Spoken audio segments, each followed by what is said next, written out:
We're still here with Kentucky State Representative John Sims Jr., the leading sponsor of House Bill 166 that, if passed, would allow patients with certain health conditions to use medical marijuana for pain relief. Talk to us too about there's the big question about the actual smoking or the public smoking of cannabis, and that's something, how would that play into the bill? And it's the same as it is today. There's no public smoking in House Bill 166 at all. It's against the law. It still will be against the law. And now, I did some research that a 2013 poll said that 78% of Kentucky citizens would be in favor of the legalization of medical marijuana. Does that surprise you at all? It did when I first, as I never have researched this before and I believe that number's probably higher today. I know in my district it's 76% in my district alone. And I know that you've obviously spent several weeks in committee with hearing from the public, hearing from researchers, different organizations. Talk about that process of just being able to take in the knowledge from both sides of the issue. Yeah, it's a learned experience, you know. I know more of the pro side than the cons, but got to listen to the con side, you know, from law enforcement and stuff like that last week when it was in committee. And for people that may not be up to speed on kind of the details of where we are so far with the status of the House Bill 166, bring us up to date. Well, it was in committee last week. Instead of voting on it, I didn't have the votes in committee. I was 2 votes short. We ended up passing on it, which passing on the bill allowed it to still be going instead of voting and to be dead and we lose it in the committee. So we're working on that with Representative Jason Nemeth from Louisville and doing the changes in the bill to get more support, and I think we're there on that. And what about the economic impact of introducing this to our state of Kentucky and helping Kentucky potentially be at the forefront instead of missing the boat? Right, and it will have an economic impact with tax revenue generated and help locals as well as state. Now, there's been different opposition again on the issue, even from law enforcement officers about policing this. What are your thoughts on that? Right, you know, it's their job to say no, the drugs are bad and stuff like that. But we have to realize, you know, 29 other states and District of Columbia are already doing this, and you know they haven't gone back to do away with it. So it's working. It's not a big issue as they think it will be. And for your particular district, what's been the feedback in your hometown on this particular issue? Yeah, it's been positive all the way around. You know, it's no pushback or anything really. And with the timeline, with the session coming down to the final few weeks, what do you see potentially happening with the status? Well, we're working hard today to try to get it in committee tomorrow for a vote. Don't know if it will go. You know, we're winding down here this week and next week. So that's it. I don't see it getting out of the full you know legislature this year. But if we can get it out of the committee, that'd be great. And touch on that for people that may not be up to speed on the process of our legislative process. Kind of talk us through the committee versus the House and the Senate and how the status of the bill will be. Yeah, you file a bill and then it gets assigned to a certain committee, and then the chairman has the ability to call that bill up or let it die, as they say. So if he calls the bill up in committee, it gets heard in committee, they get to ask questions on it, and then they take a vote on it. If it gets enough votes to pass, it goes to the House floor.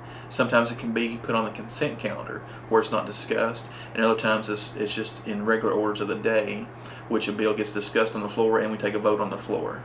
And then after it passes the House side, it's sent to the Senate. The Senate does the same thing, puts it in a committee, a hearing on it from the Senate members on that committee, and if it votes favorable, it goes to the Senate floor for a vote. And talk about the impact of this medical marijuana conversation that's happening in Washington. How does that play into kind of what we're doing here in the state of Kentucky, having the conversation? You know, Senator Paul endorses it.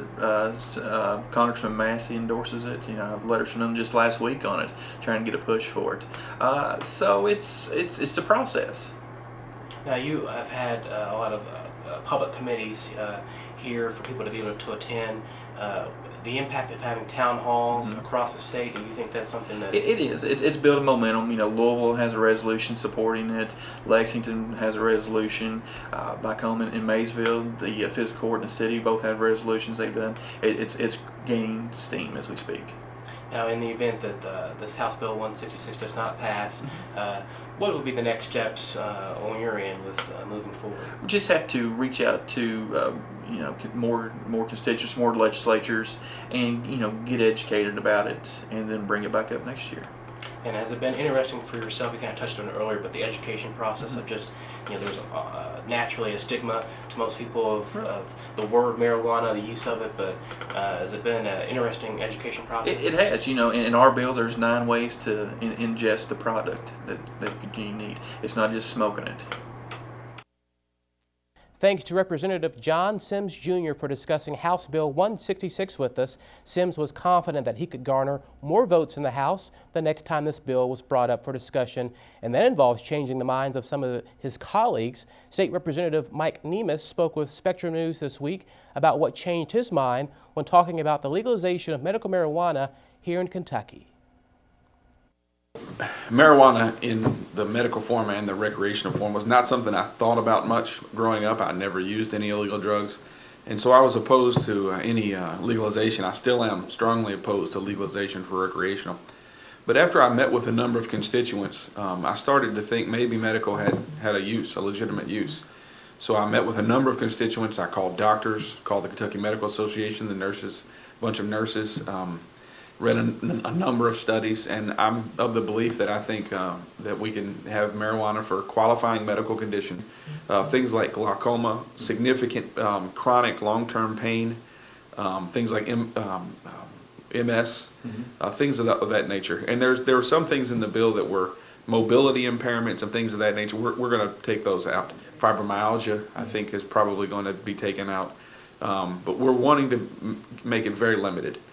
If it needs to broaden in the future, if the science goes that way, then that's something we can consider. But right now, I am not there, and I know the majority of my colleagues are not there. There's also a provision in the bill that allows for each person with a qualifying medical condition to have 12 adult plants and 12 seedlings, and we thought that was far too many.